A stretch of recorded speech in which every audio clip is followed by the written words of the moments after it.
up again, Floid versus Crew, then he'll be able to adapt a little more quickly to what he's got coming. I think right now that's definitely part of Crewfinity's advantage is people haven't quite learned to deal with the new Grey Knights. To be honest, in my mind, just because of their DPS output and their range, I would probably be thinking about getting double Termagants, double Barb Strangler Warrior Brood if he does that. Sure. You have the double detectors, you might be able to tie one up for the Barb Strangler with your brother captain, but everything else is ranged, and you can just crippling poison. Yeah, I mean you can slow his advance so much if you want to. Yeah, and just kite, and Barb Strangler Warrior Brood in a similar way to like missile attacks. You can fire and move and fire and move. Yeah. And with two of them, his build is suddenly useless. But it's one of the things you have to get the Warrior Brood first, bait him into committing fully to the build and building the second Barb Strangler. Right. And I think at that point he's got such a huge commitment on the field, squad-wise and resource-wise, that he'll be in a pretty bad position going forward. But naturally, you're going to have to gem bash if you get this kind of composition advantage. Oh, by the way, folks, you're listening to Codex. If you're not sure who we're talking to, I think a couple people in stream asked who is with me, and it's Codex from back in the day. He's back. Good old days, all the good old days. But yeah, so it's interesting. I mean, I think Crewfinity would have liked to see himself on the other position because his build is so naturally aggressive. Being tied down to the defense of your gens is not ideal. On the other hand, I think Floyd would have also liked to be in the other position because I think Imperial Guard was doing very, very well fending off Adila's stuff last time. Yeah, again, like as you were pointing out, Adila also plays very aggressively, and the way Freeman was holding was pretty solid. Yeah, I think that was admirable, genuinely. But at the same time, like if both of them are swapped, it should make for a more interesting game, hopefully. Certainly, certainly. So pretty much the same we saw last time. This time Floyd's getting himself some spores onto the field as well for that kind of early game. Normally he'll use those spores and just kind of lock down that first engagement nice and easily. Mm-hmm. I think this is his adjustment for facing orcs, and it's good. It's definitely more solid than getting it against the brother captain, who has the brother captain, some strikes, and his Inquisitor Troopers can. Yeah, and he with that We Are the Hammer ability, he can dodge around those spore mines very easily with his squads that you'd actually want to be hitting with the spore mines. Like you're never going to get those spore mines if the opponent's microing well on those ISTs. Exactly.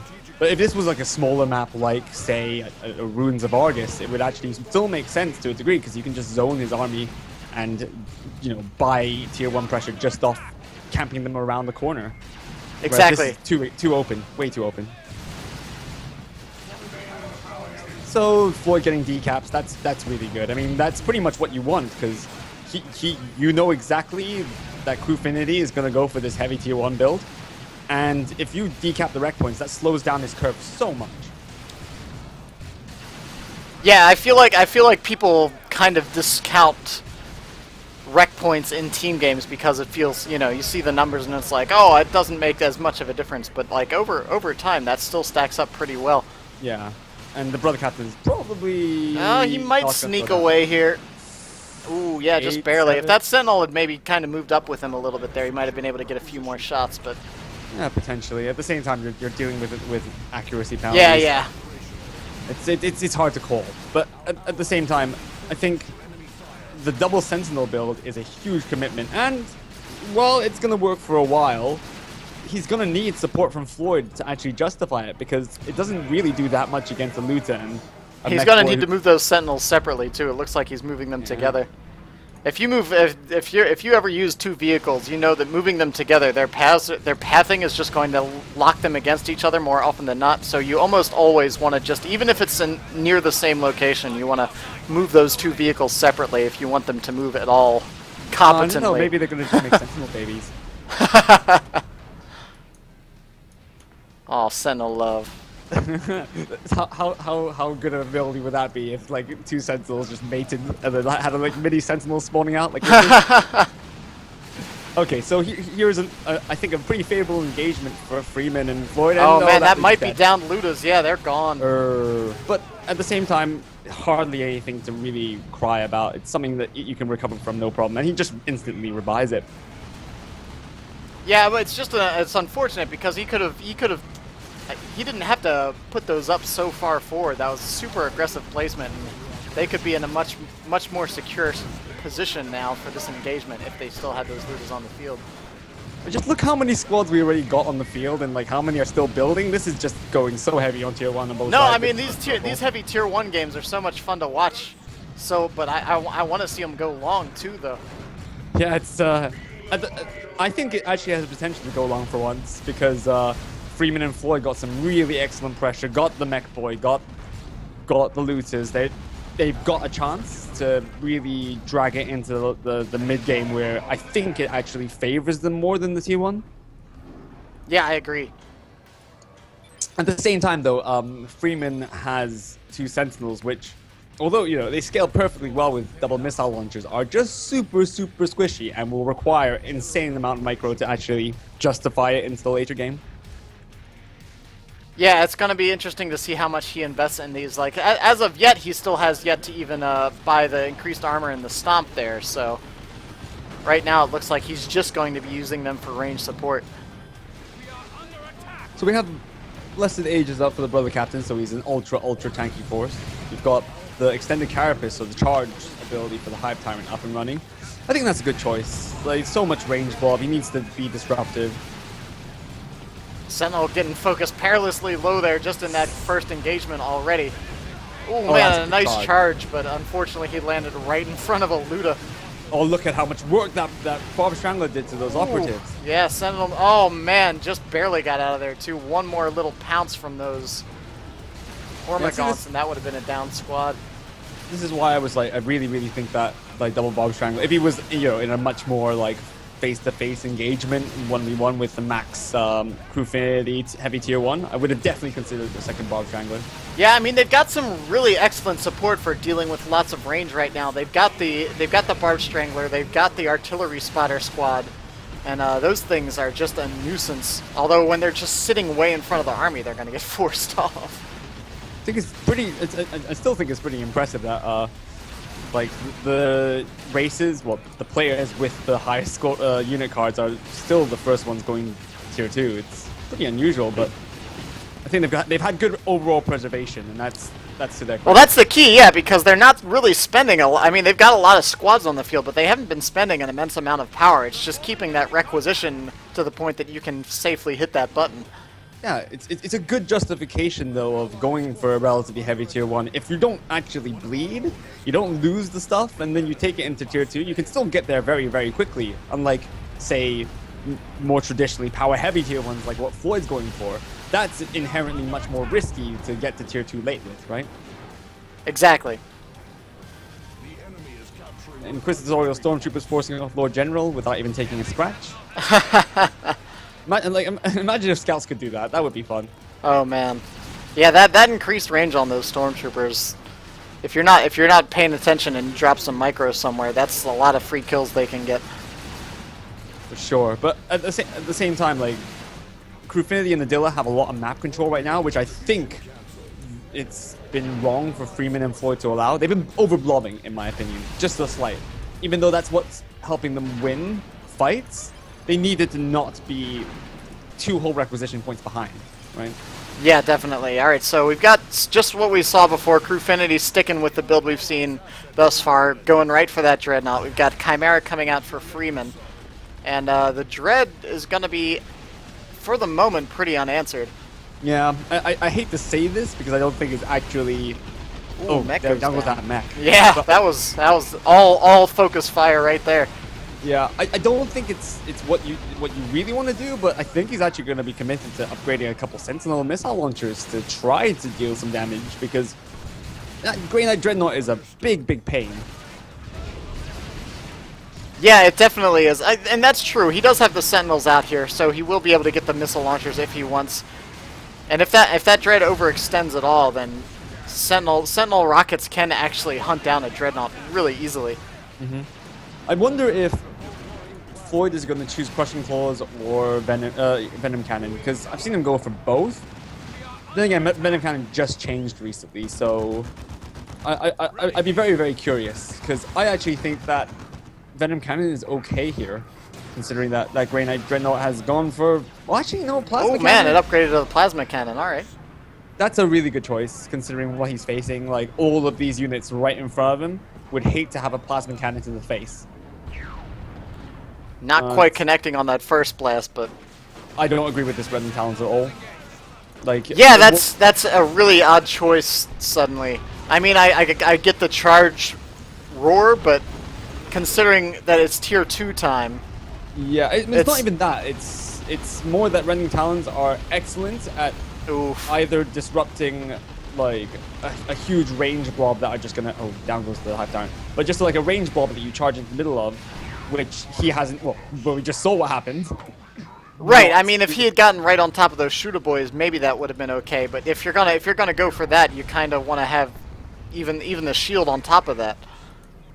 Right. But the problem that I have with it is that Rending Talons for me are really excellent at counter-initiating melee. Like, for example, ASM. You just do the seismic roar, and suddenly the ASM are actually doing nothing more than just being a bit of disruptive force. That's nothing like that in this game. You know what I'm saying? Yeah. Nope. Sorry, I think I might be losing you. You still with me? Yeah, I'm here. Cool. Man, those Sentinels really putting some pressure on that Dreadnought. With that Plasma Cannon, unfortunately, it just... Ooh! But it stood right... It got a parting shot, and they traded vehicles right there. Well, I would take that trade any day of the week. Oh, yeah, Dreadnought for a Sentinel, certainly a worthy trade, but... I'd be okay with this. Like, it frees up Pop. Freeman's got lots and lots of power. I'd be more concerned as Freeman at trying to get more wreck and get out scary people. Oh my gosh, that's Zone Throw. Yeah, more Dak is pretty strong. That it is, but either way, that Zone Throw still didn't need to be way up there. No, it was definitely a miss micro. At the same time, just like brutally executed upon when Adila saw the weakness. Man, we've been seeing that. I don't know if you've been paying attention to that artillery squad, but it's been paying for itself. It has been doing a lot of work. I mean, it's a really good choice when you've got enough support, and I think this is one of the things that, like, realistically speaking, in this kind of long game against super range blobs, and you can take it long, they pay for themselves easily. Oh, there goes, yeah, that's Buddhas go down again. Yeah, that was a poor retreat path for them.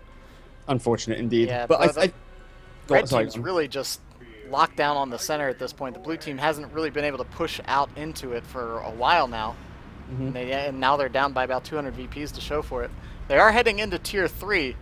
Yeah, what do you make of that? I was about to ask you. I mean, I don't know. I feel like you can do a lot more in tier 2 than a lot of people often go for. I feel like a Weird Boy for Adila would be really excellent right now. So maybe what they're thinking is that they're worried that their opponent's going to tier 3. Which, I mean, is valid. Floyd is doing just that, and Freeman could if he chose. I don't know. It's an interesting choice. In the end, if you think about the options that are being... I mean, and the fact that Freeman and Floyd are getting this gem bashing is really, really good at this point of the game as their opponents are heading into tier 3. I think basically the curious thing is that QuarterFinal can bring Pallies onto the field and really be a pain. Ooh, and Adila can bring... That really hurts.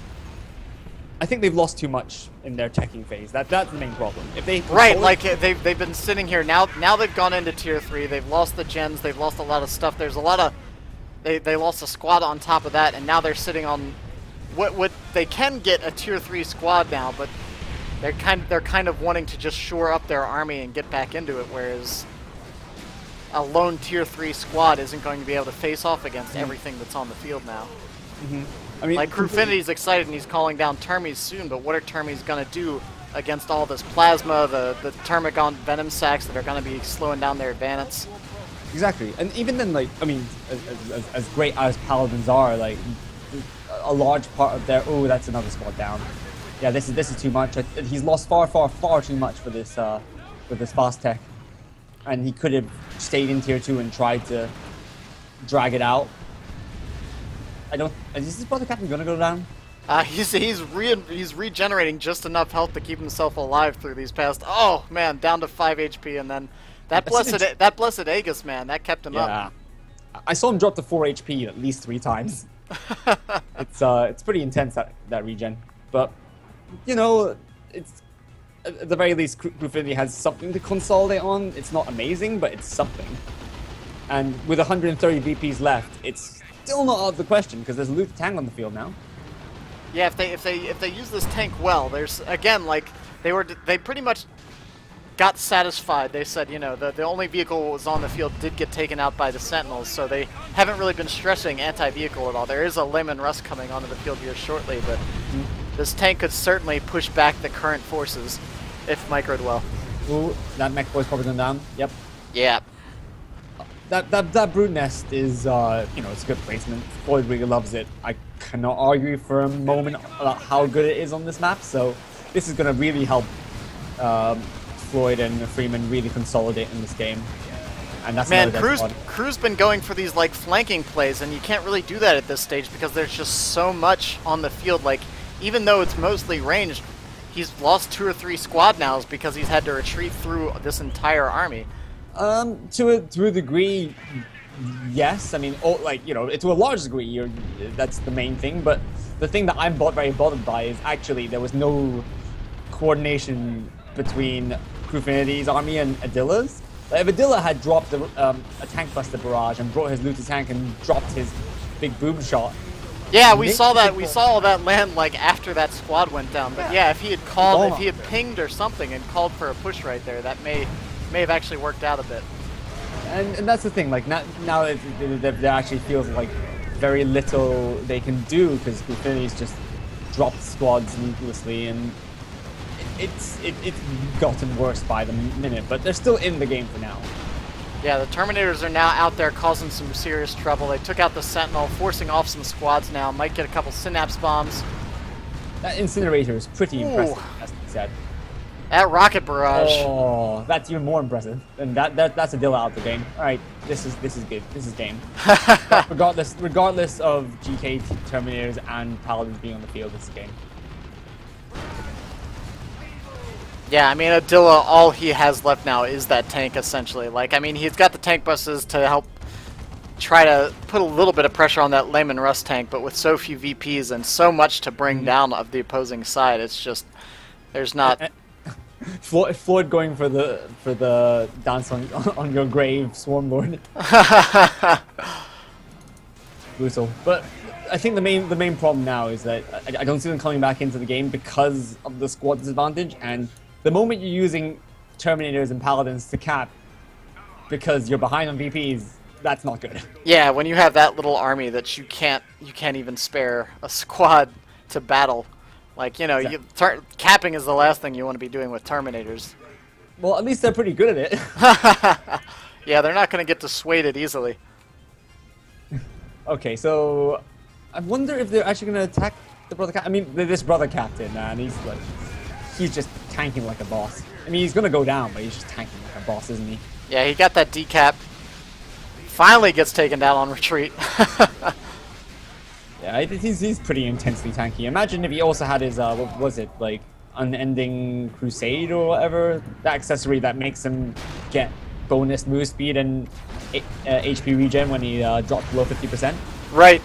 Alright, this is probably going to be the last push from the Blues. Let's see what kind of damage they can do. They got both looted tanks up there. Oh, this is a good push. This is a really, really good push. And I hope, just so that this game can go longer, that this works out. I mean, they got the one-to-one cap now. Those tanks have to be careful, though. They're getting a little too aggressive. Yeah, that one's just way too far. Yeah, this Swarm Lord's making the push, and damn, that thing hits hard. That it does, and these Terminators even in a lot of trouble. Don't worry, they can retreat. It's okay. look at that move speed.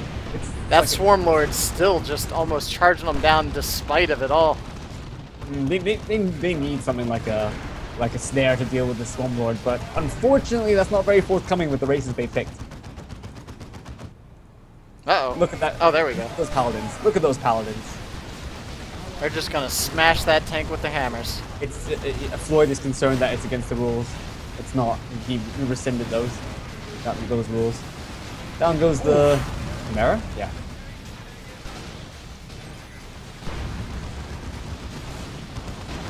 Yeah, I mean, if I were Floyd, I would ask that at the end of the game. I'd be more focused. Yeah, you gotta deal with what's on the field. And I think if anything, he actually let up the pressure a bit. He's not moving a lot of stuff. Yeah, no, he kind of stopped in the middle of the engagement to try to call that out when, you know, the game's the game right now, so just deal with it now. I mean, well, if it is against the rules, and if they win the game, they forfeit. You know? Right. If they lose the game, you win the game. I mean, why even bother? Why even bother? Just shut out the game, decap the last few DPs, and finish the game. I mean, genuinely, that slight delay, I actually think hugely favors QuarterFinal and Adila. They can come back into the game. No, they're giving them enough time to try to get something going here. If they do end up losing this game, I would point to this as a key moment. And I know that really sucks, but I would actually... Oh, don't worry, Great Terminators can retreat. Is it just me, or is that really deja vu? Oh, man. The Swarm Lord running after these Great Terminators, he just had no hope of catching up with.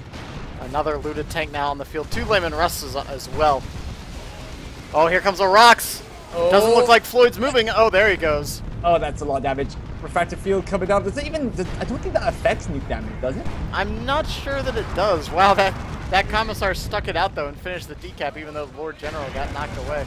Oh, the Lord General is a boss, you gotta say. I love that guy. Oh, and I love his mustache and his cigars. But here comes the decap from Mech with custom force field. So that doesn't dissuade the Swarm Lord at all, though. Wow, look at how much that custom force field is so insane. Yeah, he's just not even taking damage. Just a little bit, but at the very least, it can't knock back the Swarm Lord. So yeah, that's valid. Oh, those paladins are so tanky.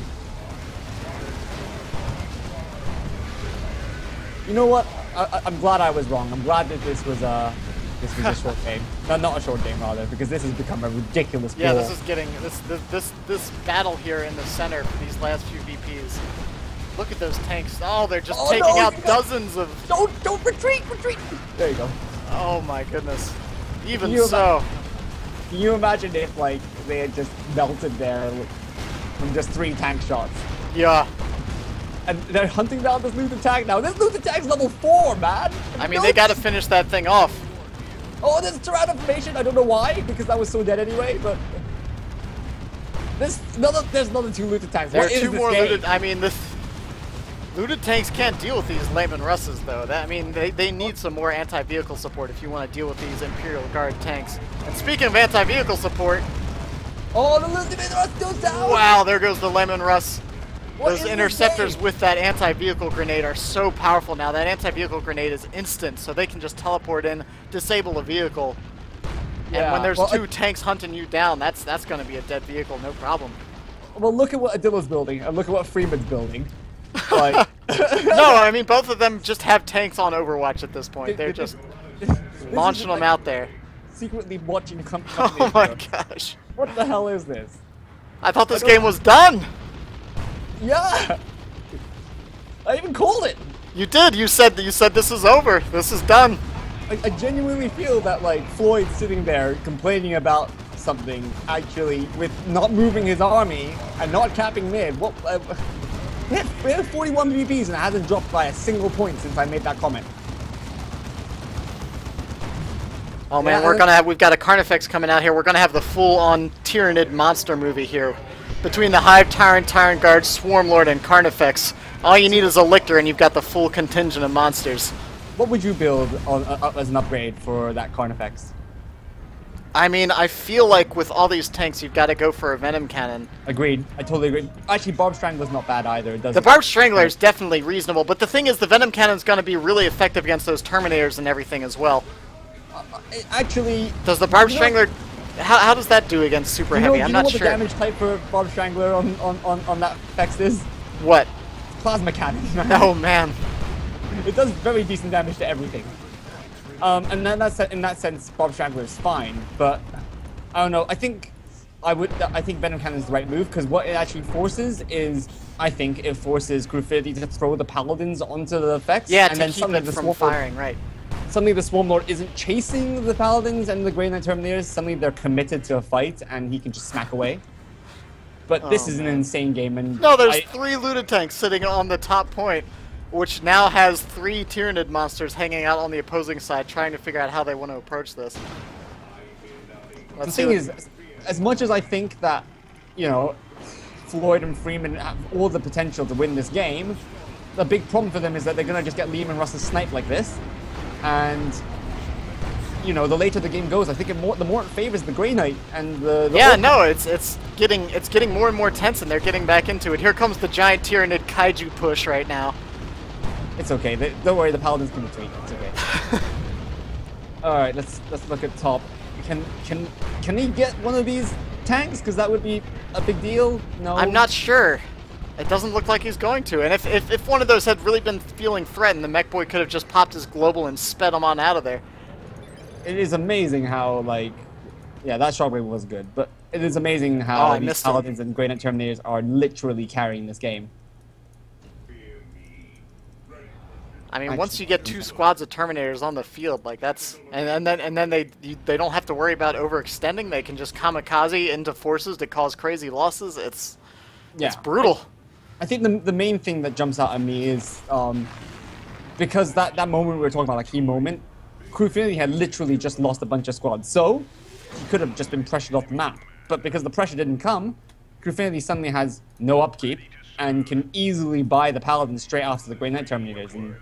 And yeah, with Crewfinity sitting with a full bar now. He's got the Terminators, he's got a Las Rhino for anti-vehicle support, and the Vindicare. So that's 2 very powerful, very long-range anti-vehicle weapons. And suddenly these Layman Russ tanks are looking much less effective.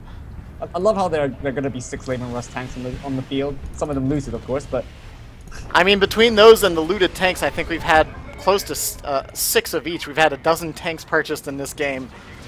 Yeah, I'm definitely not sure we're playing Dawn of War 2 right now. I'm very, very confused.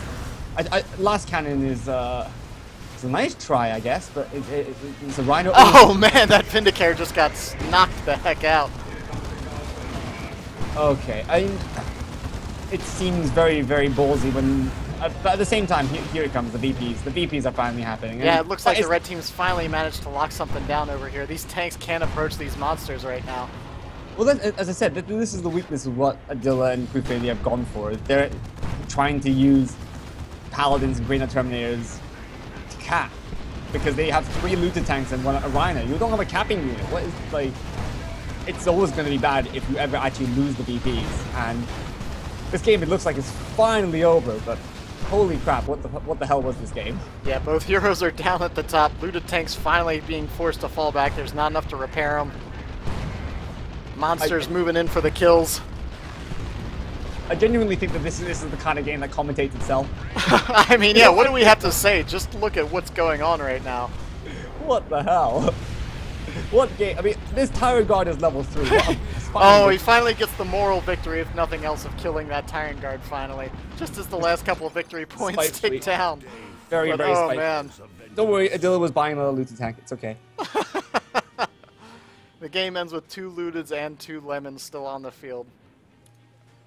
I think I need new glasses after that game.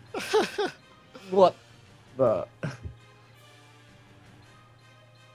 I genuinely would want people to recast this, repost this, and post this to the epic Hall of Fame games of all time, because that was genuinely a what the fuck game. That was pretty nuts. I mean, they had to... Floyd and Freeman had to be feeling the sweat right there, because they almost